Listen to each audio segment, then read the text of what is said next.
Good afternoon, Scott Rutler, T3 Live. Welcome to today's recap. So it is Monday. It was probably, you'll read the headlines, the biggest down day of the year as far as most of the major sectors. You know, some were blaming it on Greece, which definitely has something to do with it. The decline in China, that has something to do with it. The fact that we've been in a 6-year bull run where stocks have had huge moves and we haven't seen a real correction, you know, in the last we haven't even seen the 200-day in the S&P in the last 2 years or so. So there's a lot of things contributing to, you know, what type of movement we have. So for us, or for me, who trades in the active time frame for P&L and alpha, that's how I make a living, you know, I respect the 8 and 21-day moving average. Above it, I try and be long, I try and be in portfolio approach. Below it, I try and be neutral to flattish and maybe even thinking short, so then I could test the 50, the 100, the 200-day and figure it out. Okay, I know a lot of times this year we reduced risk when we broke the 8 and 21-day, and then 2 days later we had to buy it back because they were, you know, just false, choppy, range-type moves. But, you know, you stick to your process, and it could save you money. So, you know, if you're a long-term investor, you know, and you watch this, and you put money in flows every single month, cost averaging in, this down move will help your average cost. If you're a baby boomer, you survived 1987, you survived, you know, the year 2000, tech bubble, you've survived the financial crisis, 2007, 2008, and this too, you will survive. Just stay the course. You know, if you happen to be 75 or so and you need every last dollar, you know, chances are you might want to pull something out and, you know, you can't live that way. But anyway, let's go technically right to the charts and talk on a more active basis. Okay, so here is, you know, the SPX cash. And basically, last week they kind of messed with everybody because it pushed above this descending channel, held above it, and failed. Okay, so for me, taking a closer look, that was my spot that I said, okay, I am going to get out. Just, you know, here it looked good. You know, what this actually does is it squeezes the shorts who wanted to be short because they felt like maybe we go back to highs, and then in these few days, get some longs in. Like I was definitely long during this time period, but then this day, you know, basically said you better be a little careful. And then that was the day I think I got stopped out. Basically, we, you know, broke to the upside, couldn't hold it, wasn't sure what was next, and then that was Friday, and then boom. Okay, so a lot of people are now pointing to, so let's, you know, so let's the snapshot here of this head and shoulders, what's it called, top, where you have the left shoulder, the head, the right shoulder, and some think that, you know, this was kind of the neckline here. Okay, let me just go like this to show you like that. So, boom, you know, that is one of the looks of the head and shoulders top. And then here's another one, okay, where you have your, you know, support right there. Okay, so if you go from here, it takes you to here. Okay, so that could be, you know, at least, you know, something on a short-term time basis. And then, you know, if you break the 200-day, and, you know, then, you know, the people are talking about, you know, this being the neckline, which we just got below, which is right there.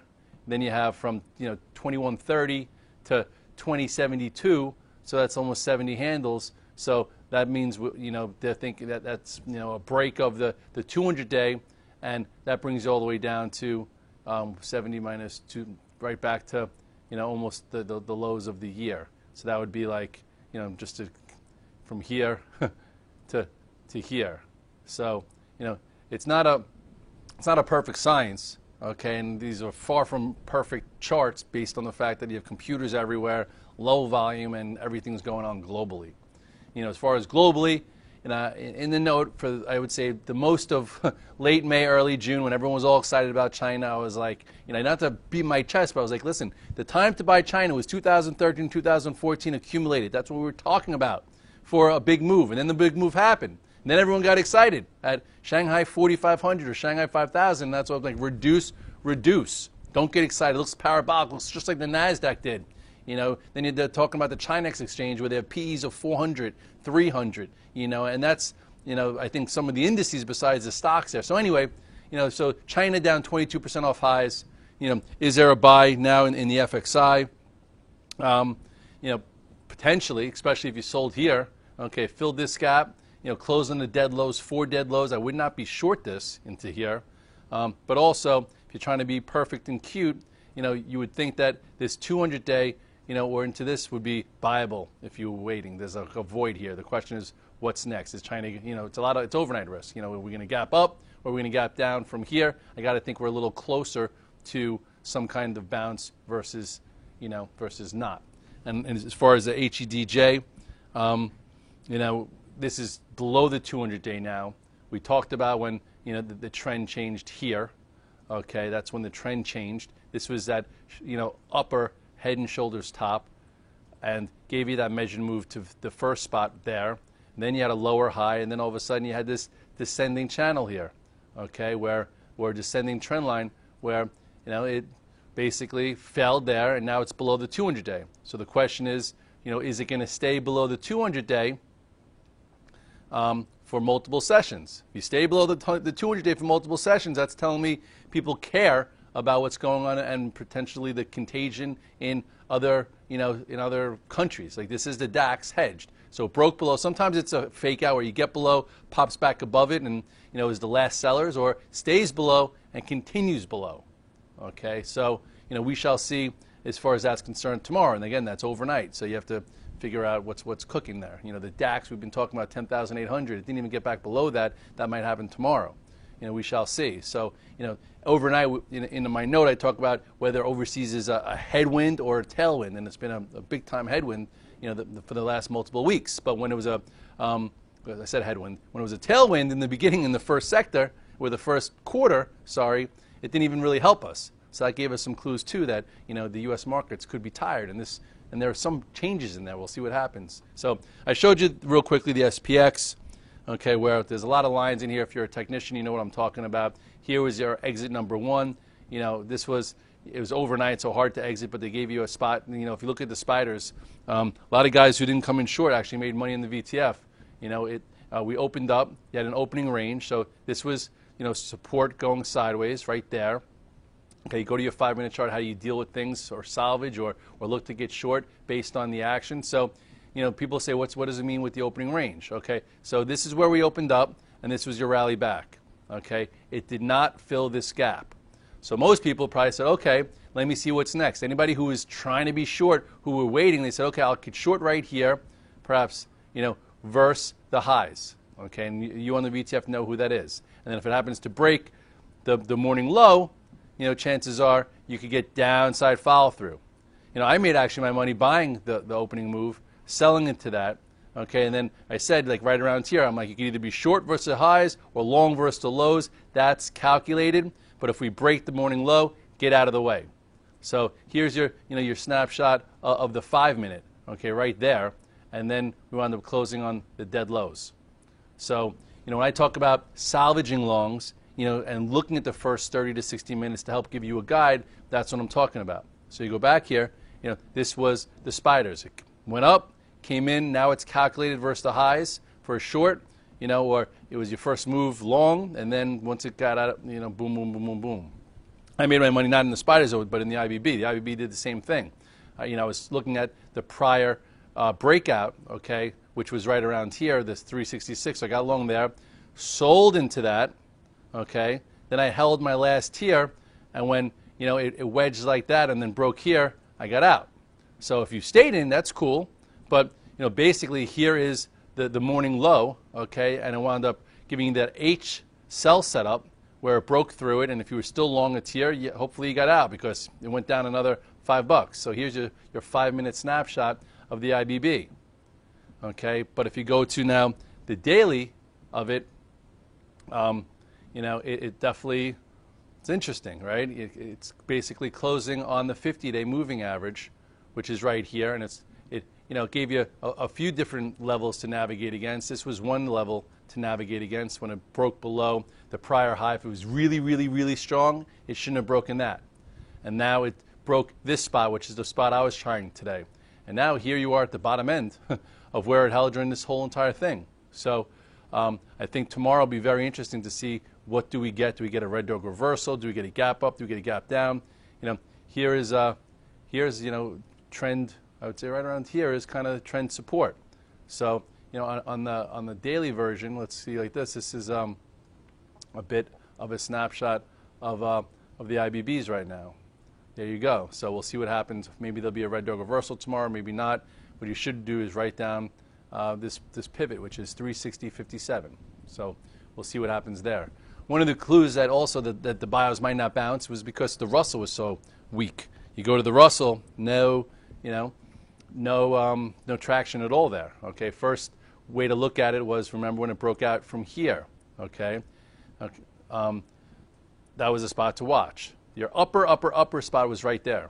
Okay, and then as far as this engulfing bar, if you happen to have not sold your last tier, that could have got you out. Or on this day when it broke below the 8-day, that was your out.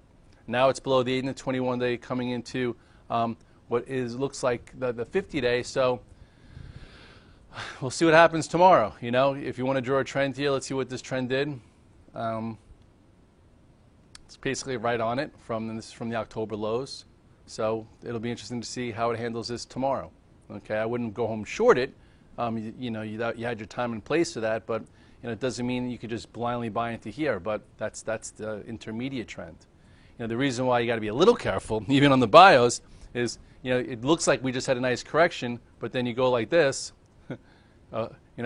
Where we've come from, even since from 2013. I'm sorry. All we did is come right into here, which is you had your momentum area, then your intermediate trend, and you have more macro trends well below it. So again, you just don't want to blindly buy these things because they've come a heck of a long way, and we'll see. And the way you measure it is certain sectors, again, like the 200-day. You get below the 200-day, you stay below the 200-day. That tells you the institutions are abandoning this. Okay, you look at just say the XLE, because a lot of people were like, how did that correction happen? Okay, first things first, it gave you the first shot across the bow.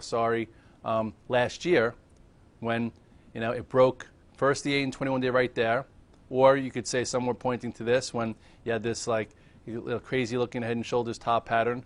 Okay, broke there, and then broke the 200-day. Did it come back above it? Was it a fake out to the downside? No, it stayed below it. And then, basically you could have got out even there, and probably painful above 90, but it went all the way down to the 70s. And still below, they bounced back up here, retested, and failed. So, at this point, this is just still, ugly. Trending down, I guess, as a point of reference here to see if it trades below, I guess, tomorrow. But below every moving average broken, so you take small trades there or you avoid. And that's what happened with the USO too. You didn't know oil was going to have such a crazy year last year to the downside, but you really didn't have to when this too broke the 200-day right there. Came in, rallied back, couldn't get above it, and then broke key levels going sideways. So if you got out when it broke the 8 and 21-day, you're probably an active trader. If you got out when it broke the 200-day and stayed below it, you didn't get crushed in oil. And now short term, what the hell is oil doing?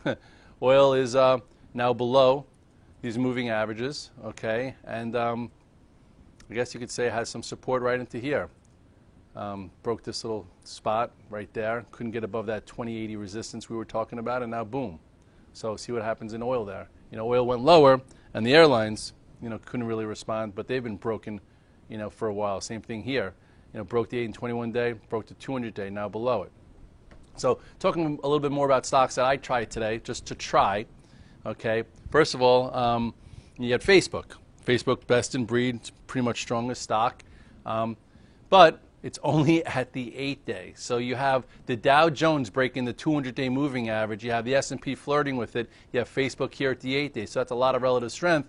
But hard for it to really be perfect, and this would be perfect holding it there. Okay, if they wanted to, shake things up, maybe it gets down a little bit further, but then you have a false breakout. So right now this is holding in here. We'll see what happens tomorrow. This did give you a first move off the open.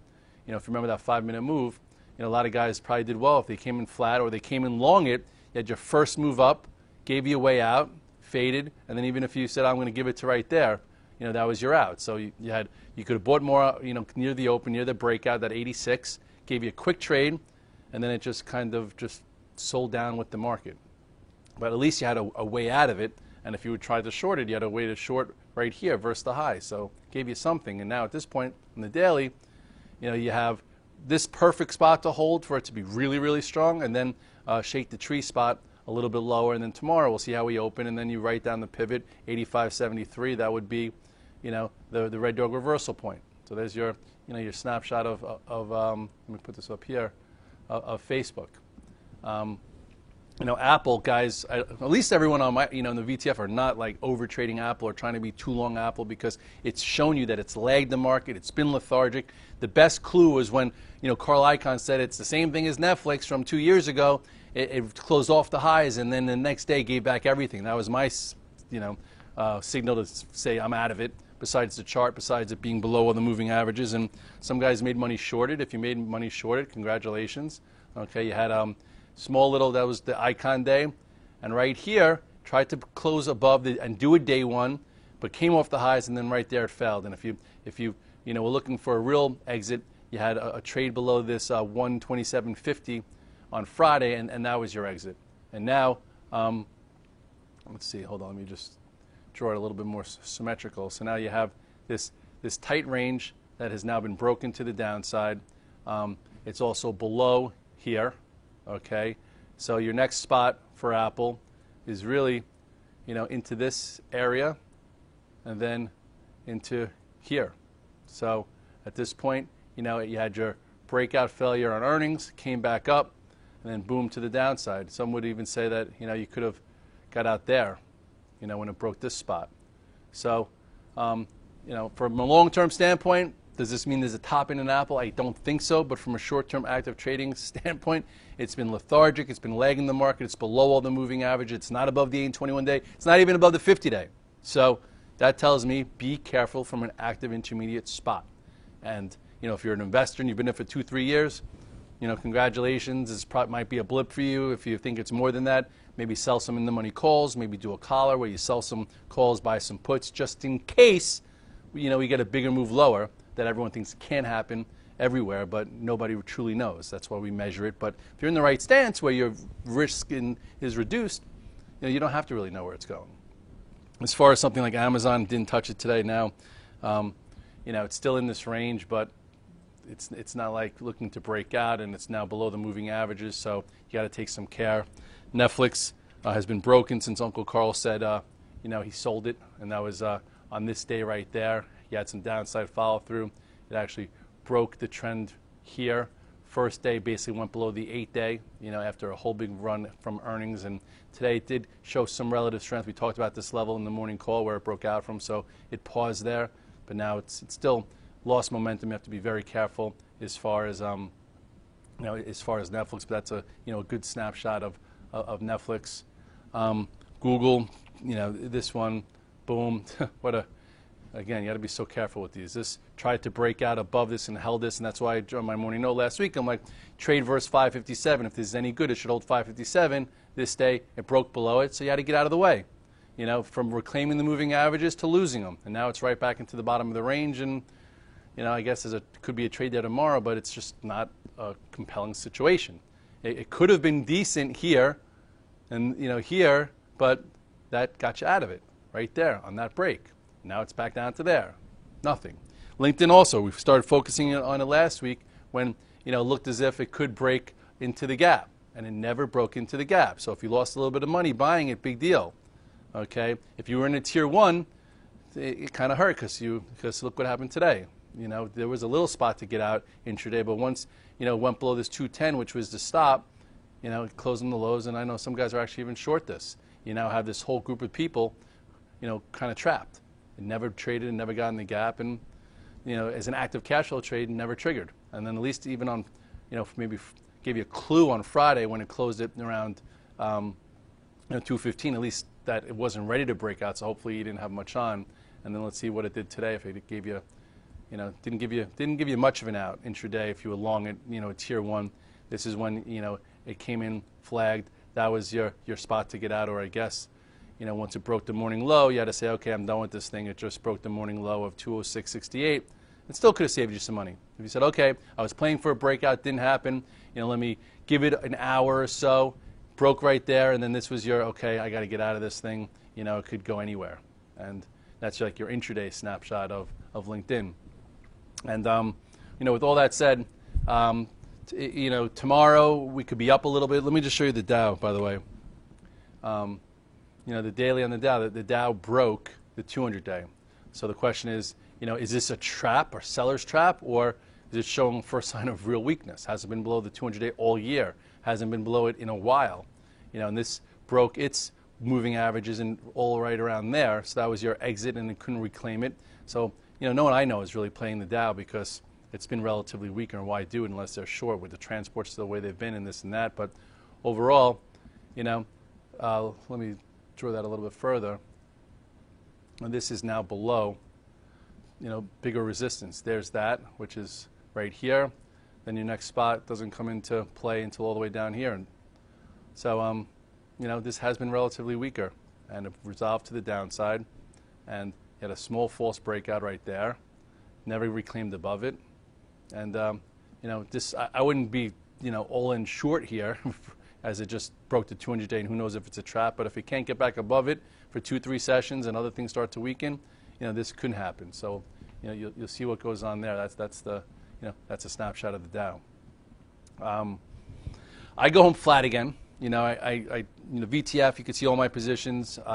If you're a regular All Access subscriber, you could see all my disclosures on the note. I basically got stopped out last Thursday as we were trying to hold above the descending channel. Some things looked good. The banks looked good until that Goldman downgrade. That got me out of my banks. Thank goodness. I was in Morgan Stanley. Got out on this day.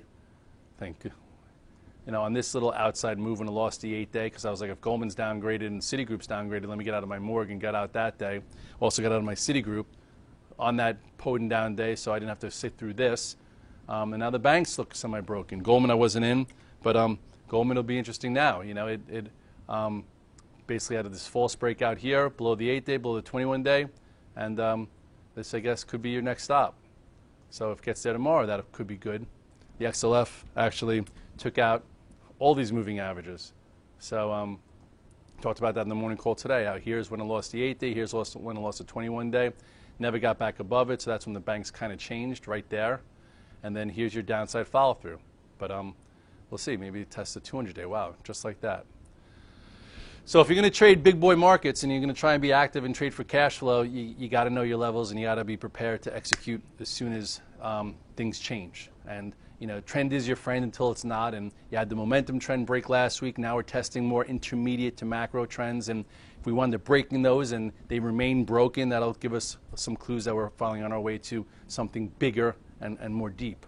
At this point, I don't know. What does my gut tell me? I think, my gut tells me that on the SPX, we're going to hold somewhere around here. I'd love to see a little bit of a downside move, into the 200-day, do a red dog reversal around this price point, which is now 2,056, and then maybe we see some kind of buy into here, a bounce back to there, and then if it fails right there, that could tell us more downside could happen. But for right now, it's not worth it to me to just take home, spiders or market or the Qs or the IBB because, I don't know what's going to happen next. My momentum trend broke and got confirmed right there. So now I become tactical. I could sleep at night and go back and forth. I'm not going to tell my wife to liquidate her 401k.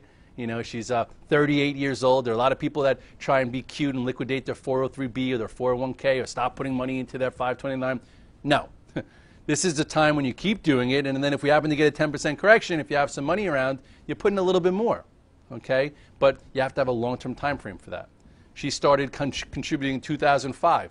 She could have ran for the hills when everyone said sell everything, the market's never coming back in 2008, but it actually created a great average cost for her. I'm just saying, just in general, even if my parents, the baby boomers, if you started investing, 5 months before the 1987 crash, and you're like, I'm going to get out, and you didn't get back in after the crash, you didn't do great. But if you traded through it and kept your course and had your long-term plan, you did just fine.